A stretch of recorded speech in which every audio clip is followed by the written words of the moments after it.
Assalamualaikum warahmatullahi wabarakatuh. Waalaikumsalam warahmatullahi wabarakatuh.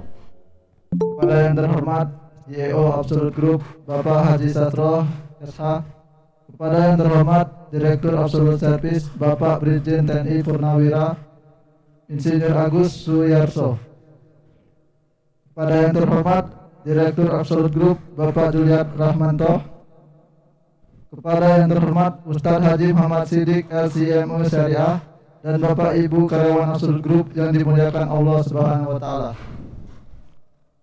Sebagai umat muslim, marilah kita panjatkan syukur kepada Allah Subhanahu wa taala yang memberikan limpahan rahmat dan hidayahnya sehingga pada sore hari ini kita diizinkan untuk berkumpul dalam acara tausiah tanpa adanya halangan.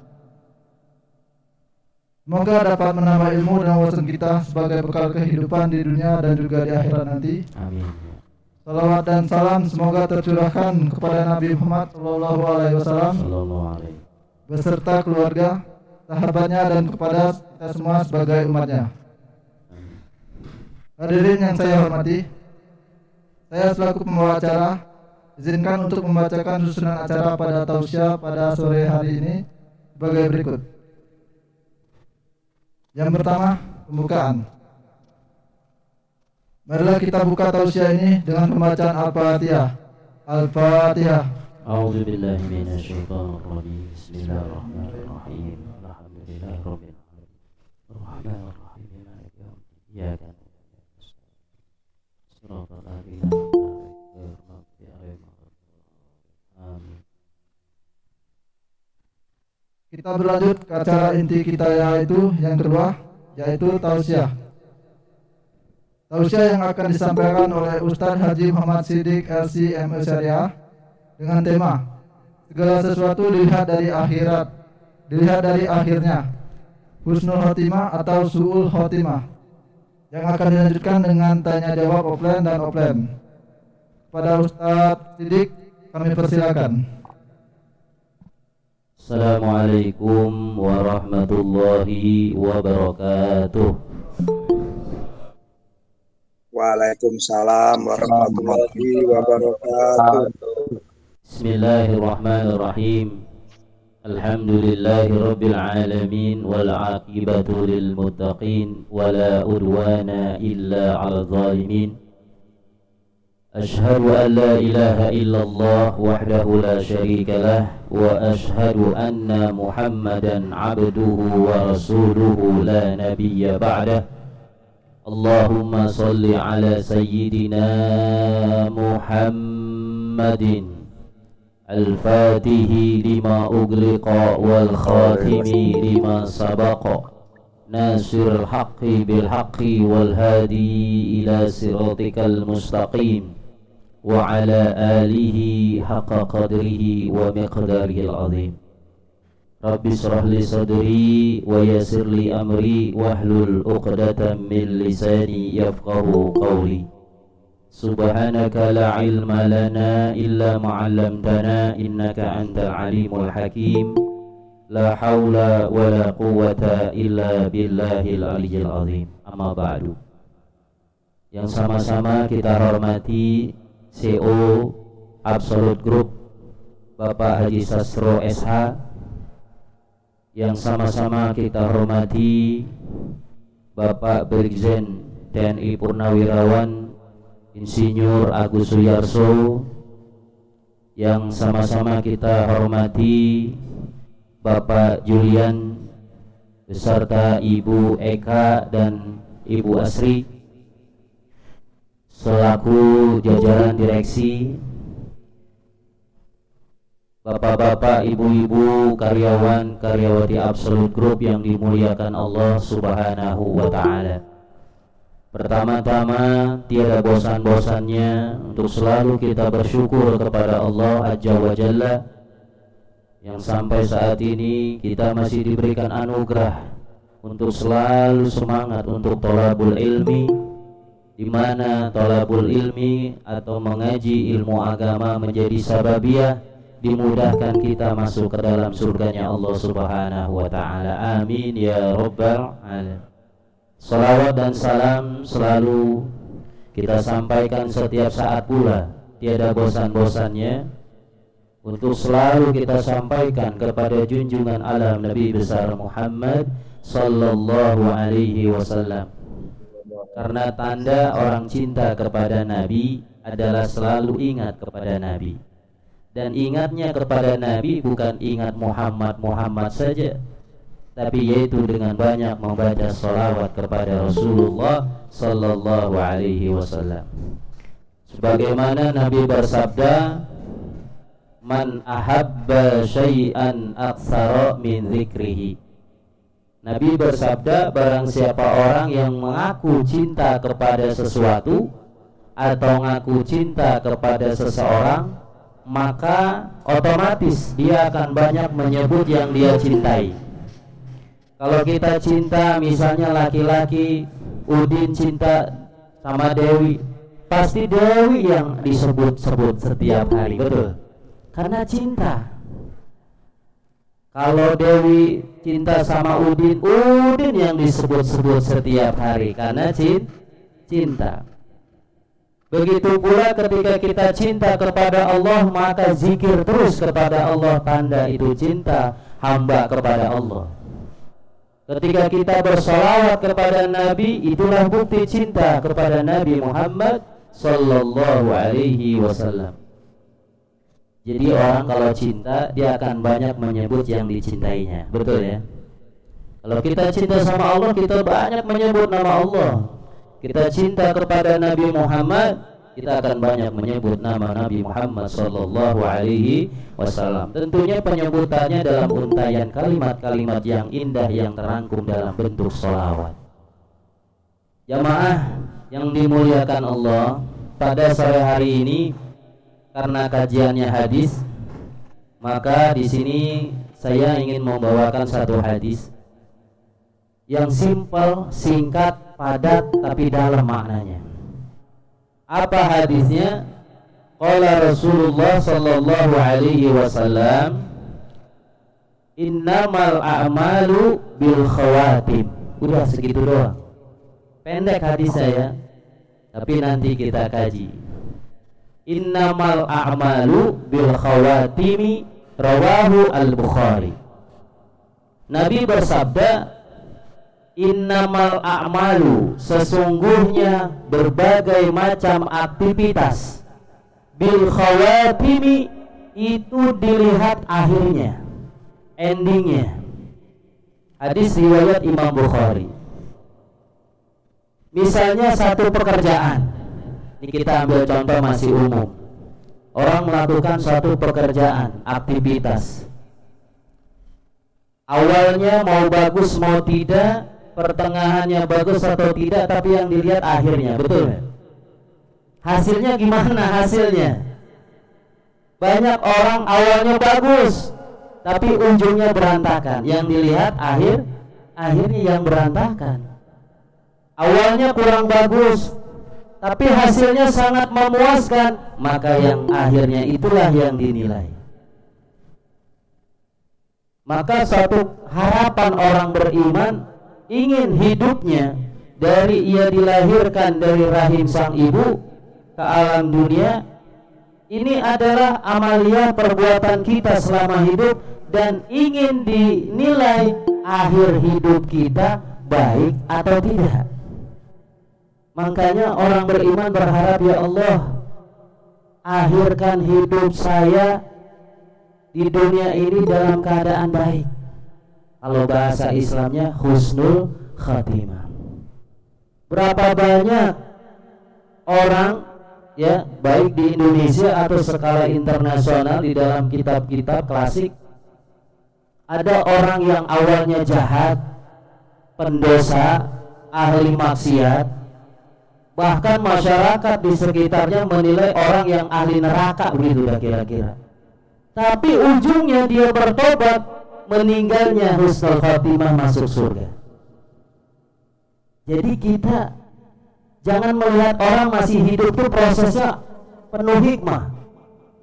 Ada juga awalnya orang baik, akhirnya meninggalnya dalam keadaan su'ul khatimah. Ada itu. Kita ambil contoh. Ya. Di dalam kitab Riyadhus Shalihin dikisahkan Al-Imam Syarafuddin An-Nawawi rahimahullah. Jadi ini kisah nyata. Dulu itu ada preman, bahasa kita mah preman aja deh. Dia membunuh 99 orang, dibunuh. Bayangkan, ulama mengatakan orang kalau bunuh nyawa satu orang, menghilangkan satu nyawa saja, barang siapa yang menghilangkan satu nyawa sama dosanya dia menghilangkan seluruh nyawa manusia. Itu dosa besar. Satu nyawa kita bunuh, kita hilangkan, berarti sama kita membunuh seluruh manusia yang ada di alam dunia. Ini preman ini membunuh 99 orang. Bengis sekali. Akhirnya setelah 99 udah dibunuh, ada batin nurani berpikir, ya Allah, kok saya sadis-sadis amat. Saya pengen taubat, saya pengen kembali ke jalan yang benar.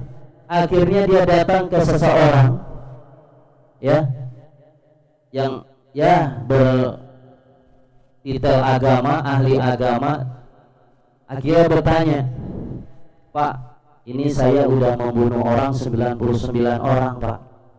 Kalau saya bertobat, kira-kira Allah terima nggak tobat saya? 99 loh Pak saya bunuh. Itu kira-kira kalau saya tobat diterima nggak? Apa jawaban orang tersebut? Dia bilang, wah kebanyakan, nggak bakal dosa kamu diterima Allah karena kamu membunuhnya udah over. 99 nyawa kau hilangkan, nggak akan diterima sama Allah Subhanahu wa ta'ala. Ini preman jiwa ngebunuhnya muncul. Sialan katanya, gue udah mau tobat, katanya kagak diterima, palang tanggung, cepet aja sekalian. Dibunuh aja itu orang. Akhirnya genap 100 orang dibunuh. Mau tobat ditutup, katanya nggak bisa, kepalang tanggung katanya. Saya bunuh aja itu bapak itu. Bunuh 100 orang, tapi batinnya bergelojak, nggak tenang. Datang lagi cari seorang ustaz alim. Wah, ini ustaz saya mau tanya. Assalamualaikum, waalaikumsalam. Ustaz mau nanya, kenapa? Saya udah ngebunuh 100 orang. Apa yang tadi itu? 100 orang nih Ustaz. Ya terus saya mau tobat. Kira-kira tobat saya diterima gak sama Allah? Saya pengen tobat. Terserah Ustaz mau ngasih tausiah apa, saya suruh gimana saya nurut. Yang penting saya mau tobat supaya Allah maafin saya. 100 orang Ustaz saya bunuh. Gimana Ustaz? Terima gak tobat saya? Apa jawaban Ustaz ini? Ini Ustaz yang hebat, ya. Dia mengatakan, hei anak muda, mas preman, jangankan 100 orang yang kau bunuh, 1000 orang, walaupun miliaran orang kau bunuh, tapi selama nyawa masih di kandung badan, selama kau mau bertobat kepada Allah, Allah Ghafurur Rahim, Allah Maha Pengampun, Allah Maha Penyayang. Silakan kau tobat, itu jalan yang terbaik. Kata preman, adem nih, enak ini. Benar Ustaz, benar. Diterima sama Allah. Bersih tanpa dosa, asal benar taubatan nasuha. Senang preman. Alhamdulillah. Terus gimana cara tobatnya Ustaz? Tempat kamu itu udah banyak maksiat, tempat kamu itu udah banyak hal-hal yang melanggar aturan Allah. Kalau kamu mau tobat, diterima tobatnya sama Allah, kamu pindah dari tempat kamu ke tempat yang agak jauh, di kampung ono, katanya. Jadi harus hijrah. Baik Ustaz, nanti di sana ada lingkungan yang ahli ibadah, kau ikuti kebiasaan mereka, tobat di sana. Insya Allah kau akan diampuni Allah Subhanahu wa ta'ala. Diikuti langsung, kasih alamatnya jalan. Di tengah perjalanan tiba-tiba dalam menuju tempat yang ingin dia tobat, tapi udah niat tobat, tapi harus di sana nanti dia mengamalkan ibadah. Di tengah perjalanan datang malaikat Ijrail mencabut nyawanya, meninggallah dia. Innalillahi wa inna ilaihi raji'un. Meninggal di tengah perjalanan. Akhirnya datang malaikat rahmat, pengen membawa rohnya itu ke dalam surga, sudah masukin ke surga. Turun lagi malaikat azab, enggak, ini milik saya, ini orang belum tobat, belum, masuk neraka aja. Tuh, malaikat berantem. Malaikat rahmat ingin bawa dia ke surga, malaikat azab pengen bawa ke neraka. Katanya karena belum sampai ke kampung yang dituju. Dah, neraka aja. Kata Rahman nggak bisa walaupun belum sampai, tapi sudah niat ingin tobat. Akhirnya datang malaikat yang ketiga. Udah, jangan ribut-ribut. Hitung saja, lebih dekat mana jarak dia ke kampung yang dituju, tempat kampung baik atau kampung yang ahli maksiat yang sebelumnya.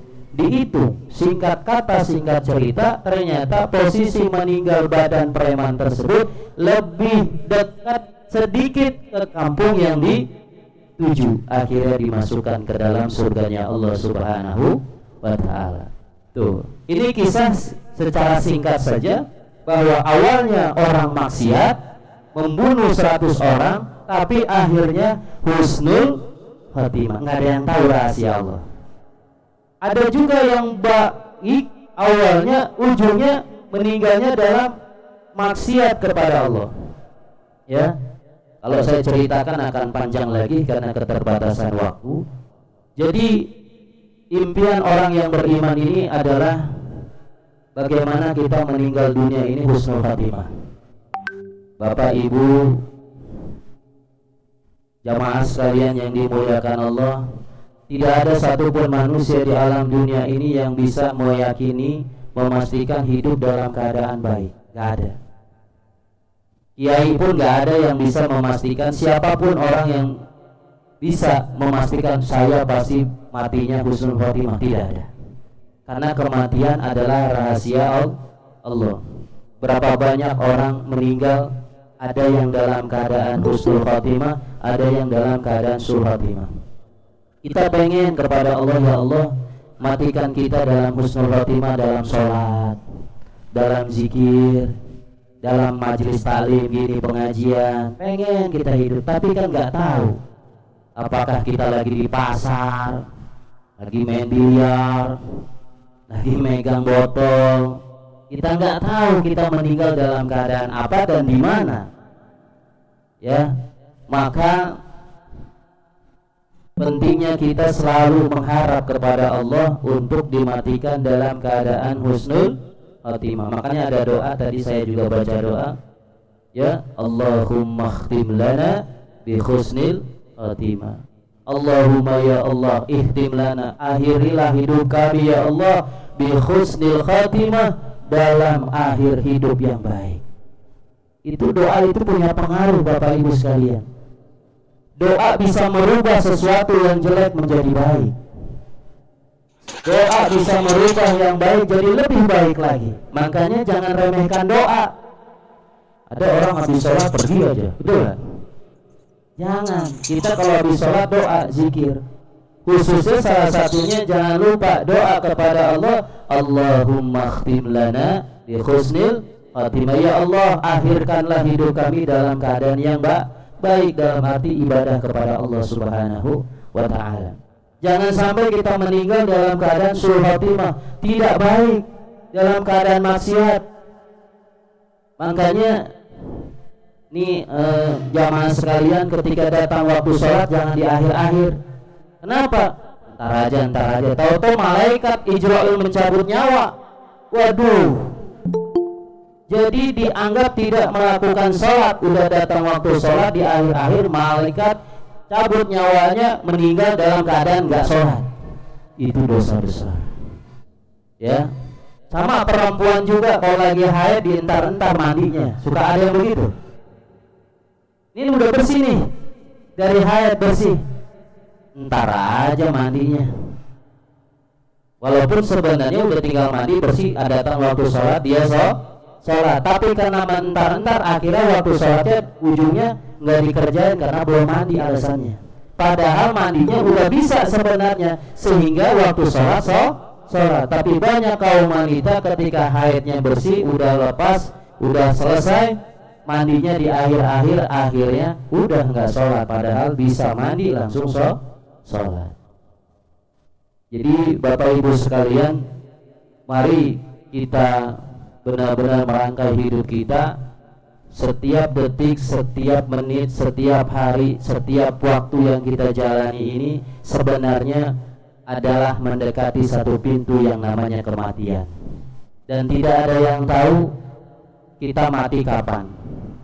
Ya, kalau menurut Ustadz dari Sulaiman, ya, Ustadz dari Sulaiman, beliau mengatakan orang kaya mati, orang miskin mati, raja-raja mati, rakyat biasa mati, kan begitu.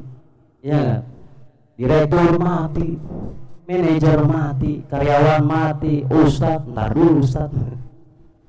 Ya, jadi semuanya mati. Lurah mati, camat mati, gubernur mati, presiden mati, semua mati. Pedagang mati, perawat mati, dokter mati, semua mati. Tidak ada yang kekal illa wajhullah, zatnya Allah subhanahu wa ta'ala. Ada orang mati lagi ngapa? Ya maaf, ada yang lagi, ada banyak video lagi main bola meninggal, betul kan? Lagi main bola itu live meninggal, lagi main bola.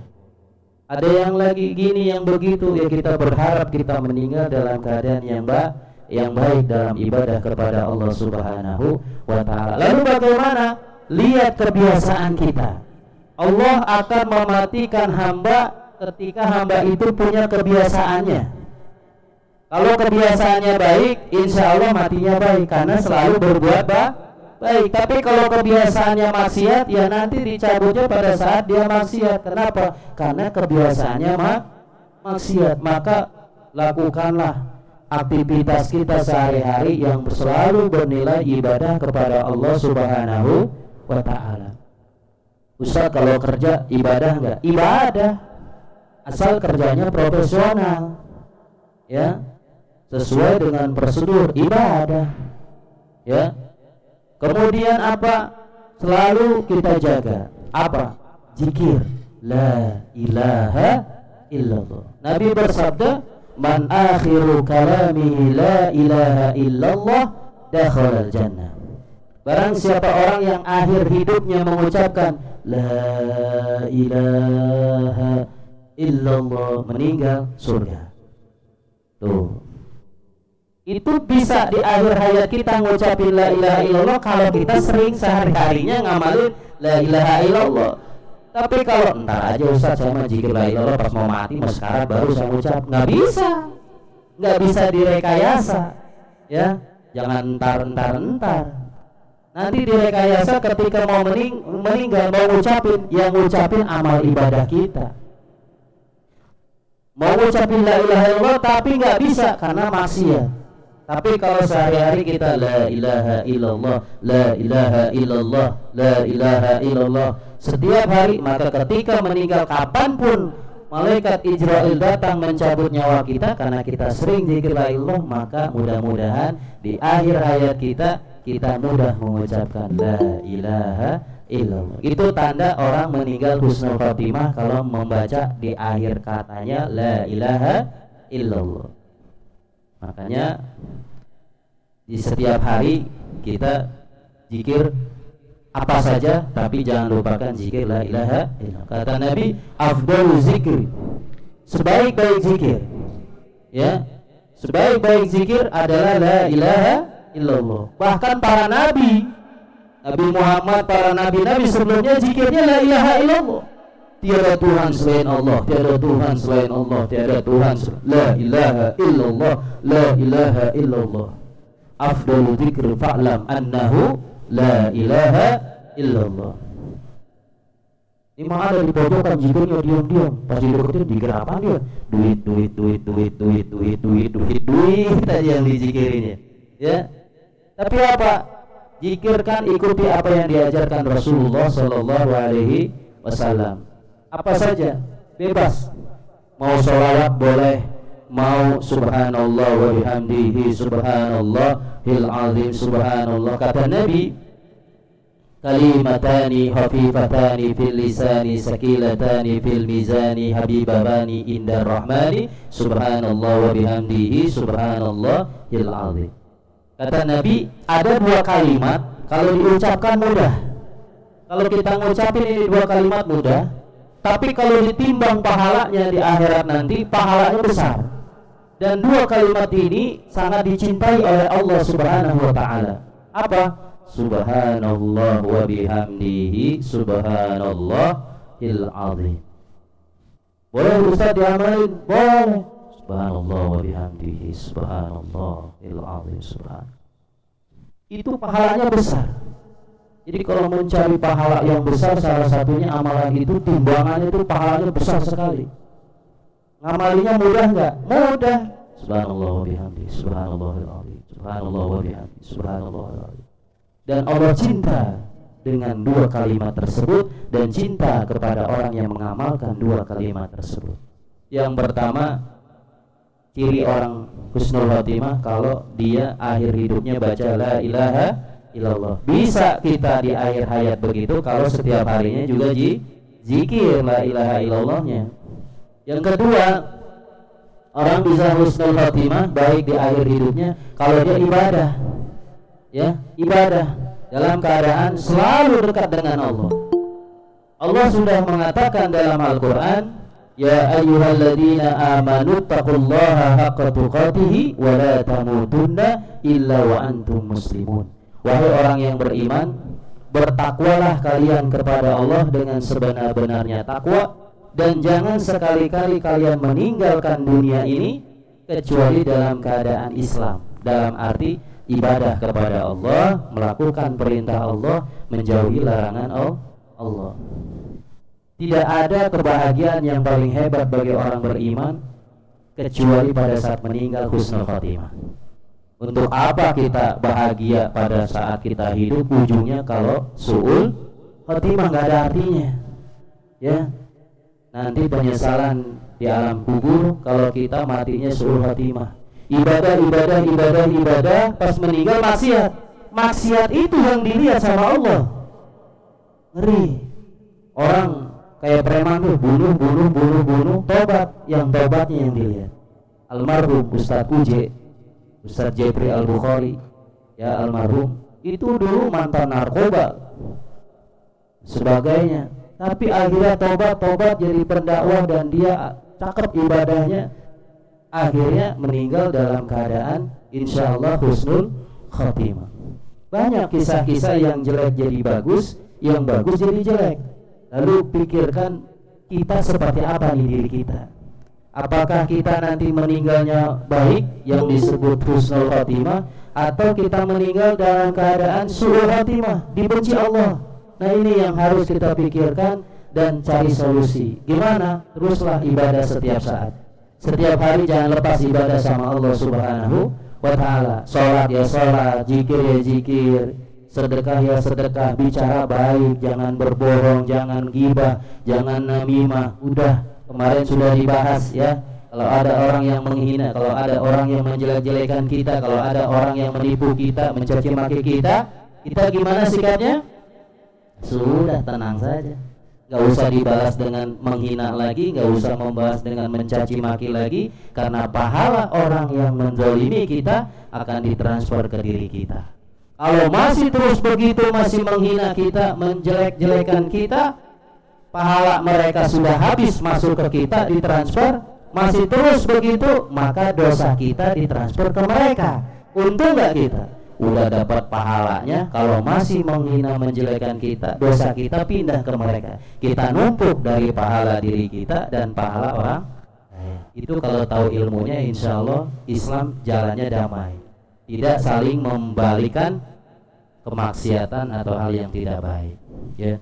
Jadi mari selalu kita ingat akhir hidup kita semoga husnul khatimah, baik dengan doa Allahumma khtim bi husnil khatimah atau ya Allah biha ya Allah biha ya Allah bi husnil khatimah. Yang kedua, banyak zikir la ilaha illallah, karena dengan sering kita membaca la ilaha illallah, nanti ketika meninggal dunia karena kebiasaannya begitu, Allah menyuruh malaikat Israil mencabut nyawa, kita mudah mengucapkan la ilaha illallah ya. Kemudian yang ketiga apa? Selalu hadir di majelis ilmu, selalu hadir di majelis yang mengingatkan ibadah kepada Allah Subhanahu wa ta'ala. Imam Ghazali mengatakan, jamaah sekalian, Orang kalau tidak hadir di majelis ilmu 40 hari hatinya akan mati. 40 hari nggak ngaji, nggak belajar ilmu agama, 40 hari nggak disirami dengan siraman rohani, hatinya mati katanya. Kalau sudah mati, nih tandanya hati udah mati, yang benar dianggap salah, yang salah dianggap benar. Itu tanda orang hatinya udah mati. Kebenaran dianggap satu kesalahan, kesalahan dianggap satu kebenaran. Wah itu kalau udah begitu udah hatinya udah mati. Susah sudah. Nah itu akibat efek dia tidak ngaji ilmu agama. Lebih 40 dihitamkan oleh Allah hatinya. Alhamdulillah kita semua jangankan 40 hari Ustaz, kita mah setiap Senin, tiap Rabu, Jumat ngaji Ustaz, nih bagus. Kita bersyukur ya kepada CEO kita mengadakan ini supaya hati kita seperti mutiara mengkilap, bercahaya. Nggak nunggu 40 hari, tapi tiap minggu 3 kali kita dibersihkan hati kita supaya hidup dan makin hidup dalam ibadah kepada Allah Subhanahu wa ta'ala. Karena penting, Allah seandainya saat ini menugaskan malaikat Israil, wahai Israil, cabut tuh di kampung Duku, kantor baru musola joglo silaturahim tuh yang di pojokan misalnya, cabut, insya Allah sahid. Kenapa? Di jalan Allah. Tapi ntar dulu ya. Jadi kalau orang meninggal dalam thalabul ilmi sahid, mati di jalan Allah sahid. Coba Senin belajar ngaji, Rabu ngaji, Jumat ngaji. Apalagi kalau di luar itu ngaji juga ada pengajian yang lain. Ngaji mulu kata malaikat, cakep ini. Mau kapanpun kebiasaannya baik, nyabutnya juga husnul khotimah. Tapi Senin kabur, Rabu kabur, Jumat apalagi cek Quran, di rumah nggak pernah ngaji. Waduh, malaikat gedek banget sama yang begitu tuh. Ini nggak pernah ngaji nih, 40 hari ini hitam hatinya. Jadi kita bersyukur dengan adanya seperti ini. Allah mudah-mudahan menghidupkan hati kita, mengistiqomahkan kita dalam ibadah kepada Allah Subhanahu wa ta'ala. Dan mudah-mudahan khususnya yang hadir pada sore hari ini, umumnya umat muslimin muslimat, semoga Allah matikan hidup kita dalam keadaan husnul khatimah, akhir hidup yang baik dalam ibadah kepada Allah Subhanahu wa ta'ala. Karena itu adalah wasilah menuju surganya Allah Subhanahu wa ta'ala, adalah mati dalam keadaan husnul khatimah. Barangkali itu saja yang bisa saya sampaikan, kurang lebihnya mohon maaf. Akhirul kalam, wassalamualaikum warahmatullahi wabarakatuh. Waalaikumsalam warahmatullahi. Baik, untuk selanjutnya kita buka sesi tanya jawab. Untuk sesi tanya jawab ini saya buka 3 pertanyaan. Kepada yang ingin bertanya, saya persilakan.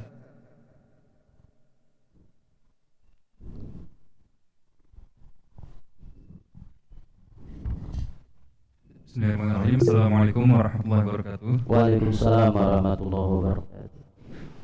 Ustadz, ingin bertanya. Tadi kan sempat dibahas mengenai husnul khotimah. Nah, sebagai seorang muslim tentu semua bercita-cita ingin mengakhiri hidupnya dalam keadaan husnul khotimah. Yang ingin saya tanyakan adalah bagaimana bentuk ikhtiar kita sebagai muslim agar Allah berkenan mewafatkan kita dalam keadaan husnul khotimah. Betul, Ustaz? Iya. Baik, terima kasih atas pertanyaannya. Kalau tidak salah tadi sudah dijelaskan ya, tapi dikuatkan kembali. Bagaimana kiat-kiat barangkali ya, kiat-kiat agar kita meninggal dalam keadaan husnul khotimah. Yang pertama, walaupun kiat-kiat tidak ada yang menjamin, itu yang pertama ya. Tidak dikasih kiat-kiat atau pasti husnul khotimah, tidak, tapi sedikitnya mendekati dan kita mengikuti ajaran Rasulullah SAW. Pertama, selalulah berzikir setiap saat, jangan lepas dengan kalimat zikir la ilaha illallah. La ilaha illallah. Karena Nabi bersabda, man akhiru kalamihi la ilaha illallah dakhalal jannah. Barang siapa orang yang akhir hidupnya ucapannya la ilaha illallah, maka masuk surga. Nah, kalimat akhir hidup kita ngucapin la ilaha illallah itu mahal. dan bisa kita mengucapkan kalau sehari-harinya kita membiasakannya, mengistiqomahkannya. Makanya jangan lepas setiap hari la ilaha illallah sendiri saja, dalam kesunyian di malam hari, la ilaha illallah, la ilaha illallah. Masya Allah ya, ketenangan batin, masalah segalanya ada solusinya, diberikan jalan keluar, kemudian wajahnya bercahaya, semangat ibadah, dan yang intinya nanti orang yang selalu mendawamkan la ilaha illallah di akhir hayatnya dimudahkan sama Allah mengucapkan la ilaha illallah. Ya, itu yang pertama. Yang kedua tadi, menjalankan segala perintah Allah, menjauhi larangan Allah. Insya Allah itu husnul khotimah. Yang ketiga, dekat-dekat orang-orang ahli agama, pengajian kayak begini, insya Allah ini menyebabkan juga husnul khotimah. Jangan gabung atau dekat-dekat atau berteman dengan ahli maksiat. Ya, kalau sering dengan kumpul ahli maksiat, ketika meninggal pada saat itu kumpulnya sama orang maksiat, ya akhirnya suul khotimah. Bukannya nyebut la ilaha, enggak, ahli maksiat berapa botol, 3 botol itu nyebut, 4 botol. Jadi lingkungan menentukan. Jadi bahagia kalau kita hidup di lingkungan yang positif, yang selalu mengajak ibadah kepada Allah. Insya Allah itu juga menjadi sebabnya dimatikan dalam keadaan yang husnul khotimah. Seperti yang kisah preman itu harus pindah ke hijrah ke komunitas yang baik. Nah, pada saat kita berada di komunitas yang baik, disitulah nanti muncul energi kebaikan, di mana akan menuju kepada husnul khotimah kita. Seperti itu kiat-kiat di antara. Baik Pak Jenderal. Terima kasih Pak Ustadz. Iya Pak. Saya mau nanya, itu untuk orang tuh ditalkin ya? Iya. Ditalkin orang mau meninggal kan biasanya la ilaha illallah. Tapi itu kapan itu kalau ini udah ada tanda-tanda meninggalnya itu gimana Bang? Oh, tanda. Kemudian artinya talkin sendiri apa tuh artinya? Iya. Sehingga apakah orang tuh selalu diingatkan dengan ya talkin itu gimana gitu? Iya. Nah, itu kapan kalau begitu masih sakit itu baru itu masa udah harus gitu. Iya. Kapan itu kira-kira itu? Iya. Nah, turun. Baik, terima kasih Pak Jenderal atas pertanyaannya. Ya. Jadi kapan kita mentalkin kalimat la ilaha illallah? Kalau sehari-hari memang kita harus punya amalan baca la ilaha illallah. Yang kedua, pada kapan? Apakah pada saat sakit kita harus talkin atau kapan waktunya talkin?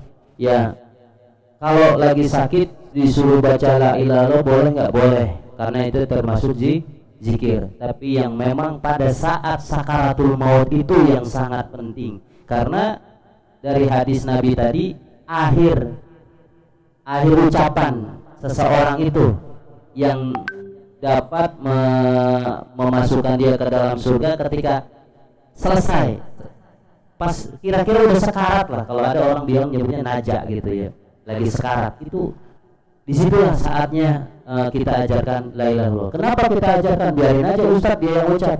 Kadang dia di situ, maaf, ada satu riwayat ketika orang sakaratul maut itu dikasih lihat tempat dia nanti di neraka atau di surga, dikasih lihat.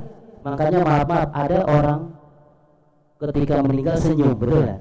Itu dilihat berarti dia udah melihat tempatnya di surga, senyum. Walaupun maaf ditembak atau tenggelam atau kebakaran atau apa, kan menurut mata dohir kan tersiksa. Tapi ketika dia orang baik, ya, dia meninggal kayak tersenyum gitu.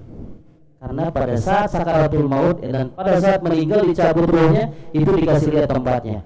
Dia tersenyum, senang, itu tanda husnul khotimah dari wajah.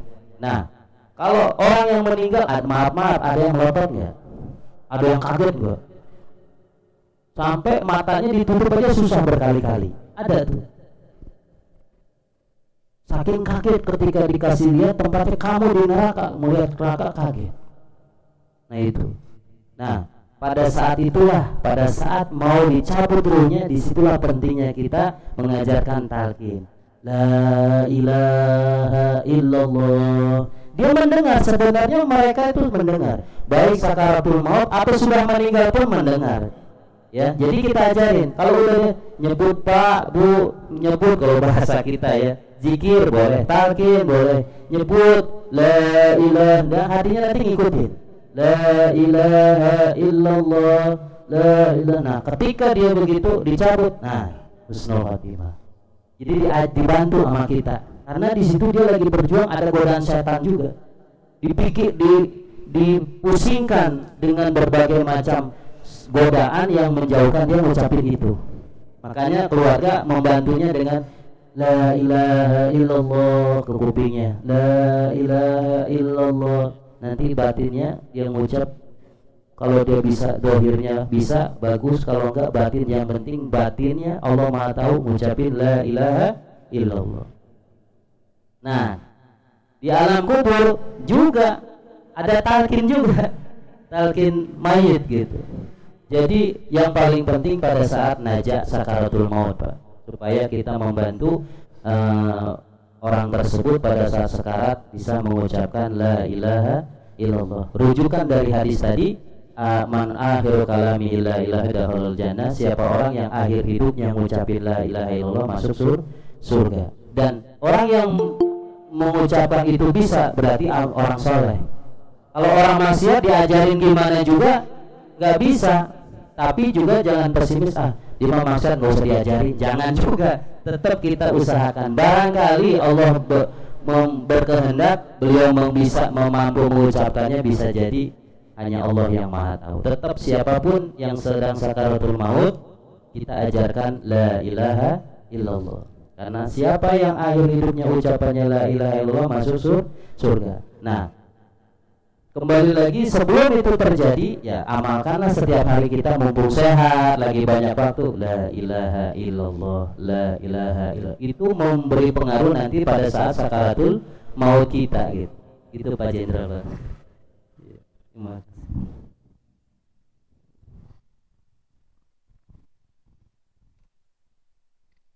Baik Ustaz, ini ada pertanyaan online. Ada dua. Iya. Yang pertama dari Pak Mansur,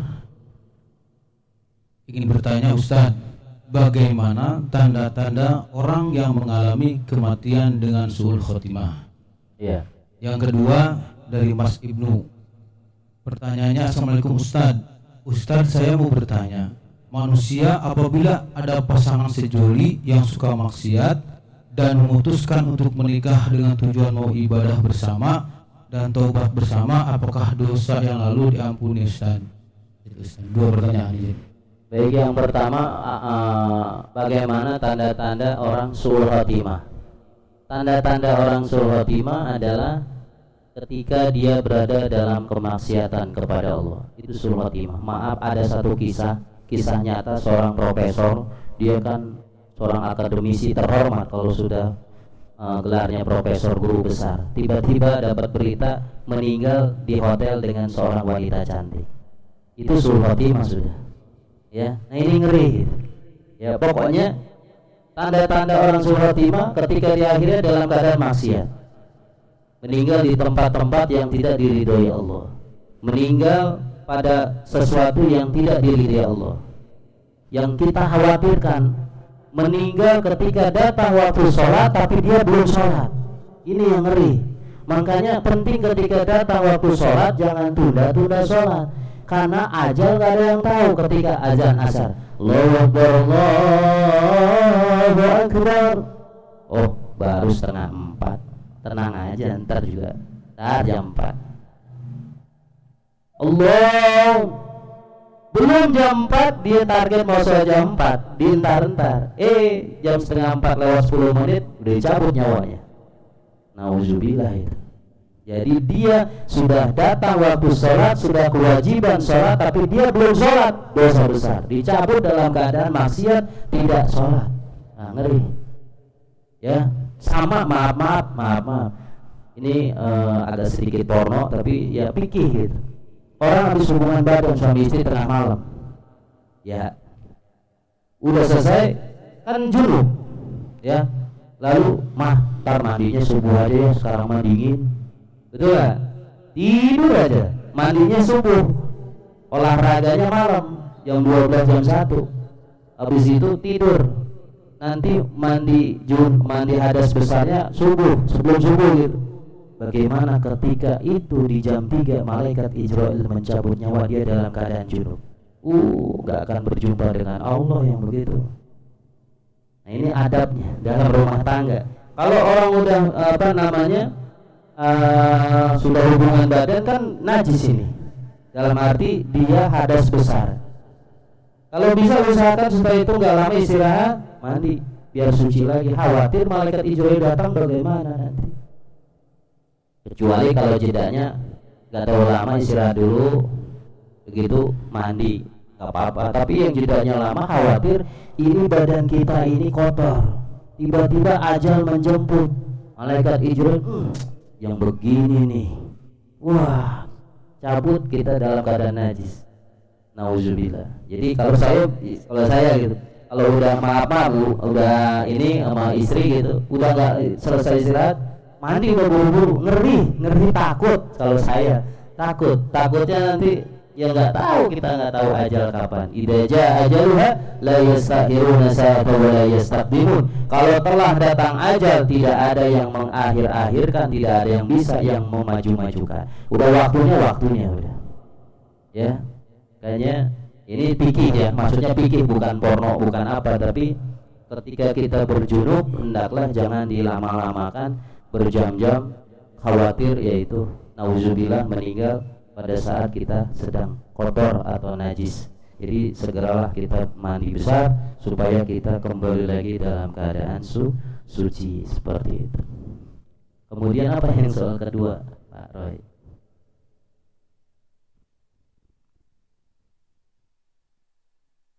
Yang sepasang sejoli itu, Pak.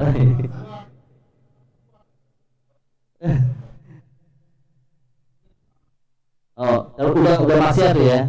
Oh iya, udah maksiat. Memutuskan untuk Oh, apakah dosa yang lalu diampuni?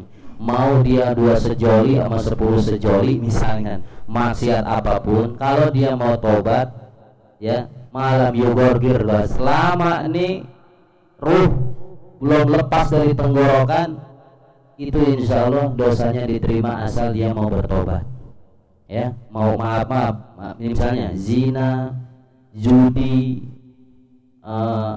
membunuh misalnya, tadi itu kan membunuh, kisah itu. Mau apa saja dosa-dosa baik kecil besar, selama dia mau bertobat kepada Allah dengan taubatan nasuha, maka insya Allah tobatnya, kan pertanyaan apakah tobatnya diterima? Insya Allah diterima ya. Malam yugorgir, selama ini nyawa masih ada dan belum lewat dari tenggorokan. Tapi kalau udah wah udah ada itu ya. Kalau udah lewat, apalagi udah tarik sakaratul maut, meninggal, dia tobat nggak ada gunanya. Tapi kalau masih belum sekarat dia bertobat atau sekarat meninggal dalam keadaan tobat. Jadi insya Allah, tapi bukan melegal, udah tenang aja tadi, alhamdulillah Ustaz aman lagi, bukan begitu. Segera bertobat secepat mungkin, jangan dinanti-nanti kalau namanya tobat. Dan ingat, saya kurang setuju ada istilahnya dosa kecil, dosa besar. Walaupun ada sebenarnya, cuman khawatir ini mah dosa kecil, oh itu dosa besar, saya nggak mau, itu mah dosanya besar, kalau yang kecil mah nggak apa-apa dah dosa kecil ini. Nah itu takutnya manusia, karena ada kecil besar, akhirnya dosa yang kecil diremehkan, tapi dosa besar nggak mau. Nah nanti waduh, pembahasannya lebih luas, takut terlalu lama. Jadi ada dosa besar, dosa kecil. Contoh dosa kecil itu orang lagi sholat lewat di depan, orang lagi sholat dia lewat aja gini aja, nah, atau lagi sholat bercandain ya, kan ada suka tuh yang begitu. Jadi ada dosa besar, dosa kecil. Tapi dosa besar yang paling tinggi pertama syirik, yang kedua akul walidain. Apa itu akul walidain? Durhaka sama orang tua. Itu dosa besar dan peringkatnya yang paling besar ya. Itu ada kitabnya namanya Al-Kabair, dosa-dosa besar. Itu kalau kita baca, wah ngeri semua ya. Pas kita baca, waduh saya ngelakuin ini, ternyata banyak kita melakukan dosa yang tidak kita ketahui. Makanya ada doa, ya Allah, kalau bahasa Indonesia, ya Allah ampunilah saya dari dosa yang aku ketahui dan yang tidak aku ketahui. Karena banyak kita melakukan dosa yang kita nggak tahu kalau itu dosa atau nggak sadar itu dosa, padahal itu dosa. Dan kita melakukannya terus menerus. Nah itu yang bahaya. Ya makanya penting kita mengetahui dosa. Apa sih dosa? Dosa ini dosa enggak? Ini dosa enggak? Itu perlu supaya ketika sudah tahu itu masuk kategori dosa, berarti kita nggak boleh melakukan itu. Ya, nanti ada sesi yang lain kita bahas temanya dosa, pengenalan dosa lah gitu ya. Jadi ada dosa besar, dosa kecil dan bagaimana supaya tahu. Jadi kita nggak melakukan itu. Karena banyak kita melakukan dosa yang tidak tahu kita bahwa itu adalah dosa. Jadi intinya Pak Roy yang kedua itu adalah dosa taubatnya diterima Allah selama taubatan nasuha, taubat yang benar-benar taubat. Taubat yang taubatan nasuha ada 3 syaratnya. Yang pertama, dia menyesal sebenar-benarnya menyesal dari perbuatan maksiat dia. Ya, misalnya tukang mabuk. Saya nyesel, udah nggak mau, benar-benar nyesel nggak mau lagi. Itu benar. Jangan yang nyesel ada, ya bolehlah segelas 2 gelas lagi. Nah itu bukan nyesal itu, ya. Jadi nyesal senyesal-nyesalnya. Yang kedua tidak mengulangnya lagi. Yang ketiga dia ganti perbuatannya dengan kebaikan dan ibadah. Itu taubatan nasuha. Insya Allah orang kalau punya salah, dia 3 ini dilakukan, maka dosa-dosanya diampuni, diterima Allah Subhanahu wa ta'ala. Orang yang bertobat, pertama dicintai Allah. Makanya kita harus bertobat sama Allah. Wali-wali Allah, kekasih-kekasih Allah itu menjadi syarat setiap hari harus bertobat. Wali-wali Allah itu setiap hari bertobat sama Allah. Kenapa?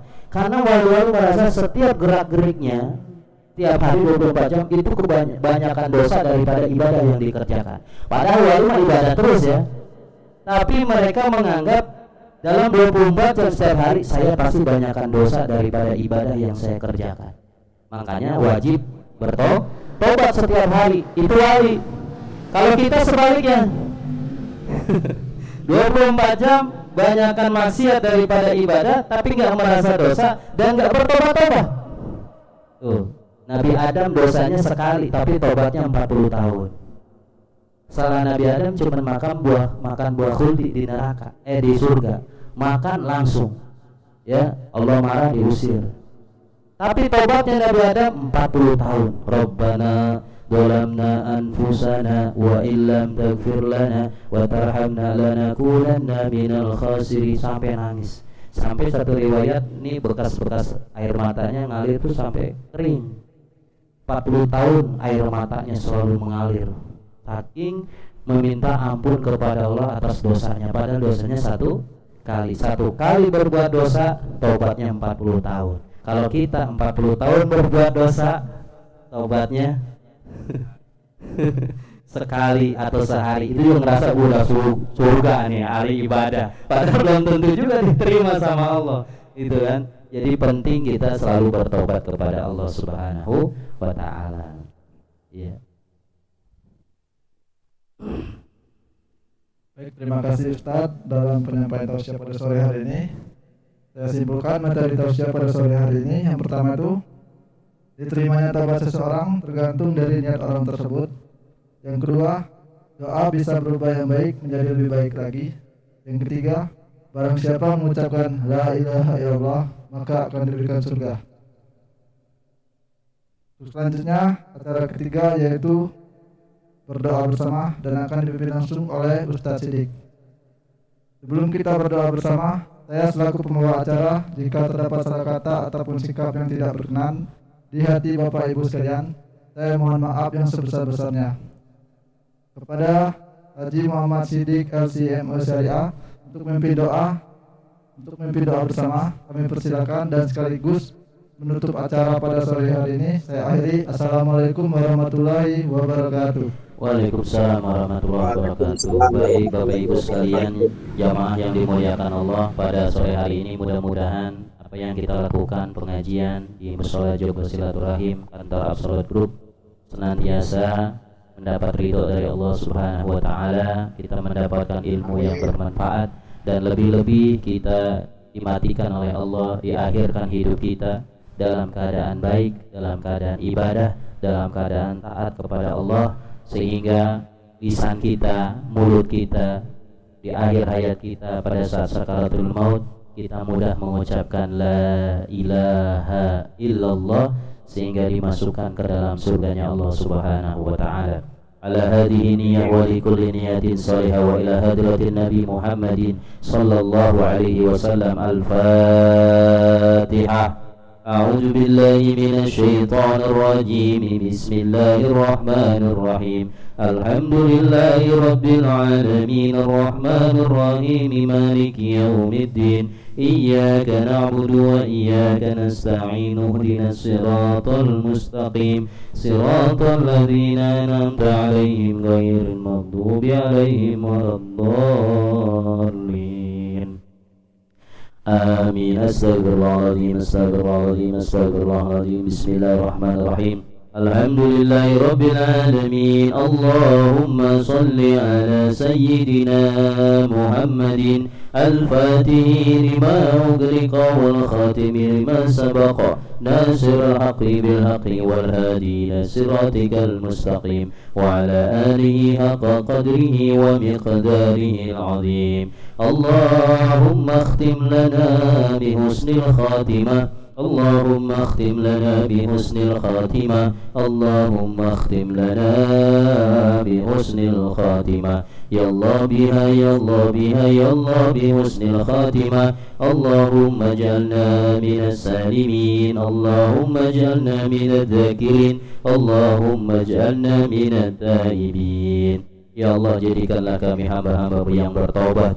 Jadikanlah kami hamba-hamba-Mu yang selalu berzikir. Jadikanlah kami hamba-hamba-Mu yang selalu Kau mudahkan di akhir hidup kami membaca la ilaha illallah pada lisan kami. Ya Allah, kumpulkan kami bersama orang-orang yang selalu mengingat Engkau. Jadikan kami hamba-hamba-Mu yang Kau mudah urusan kami dunia dan akhirat kami. Rabbana atina fid dunya hasanah wa fil akhirati hasanah wa qina adzabannar. Wa sallallahu ala sayyidina Muhammadin wa ala alihi wa sahbihi ajma'in bi fadli subhana rabbika rabbil izzati amma yasifun wa salamun alal mursalin walhamdulillahi rabbil alamin.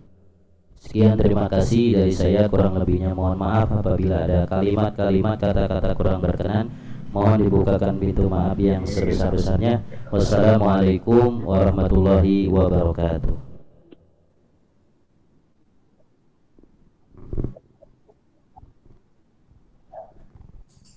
Baiklah, untuk mengakhiri tausiah kita pada sore hari ini, mari kita akhiri dengan pembacaan doa kafaratul majelis. Subhanallah.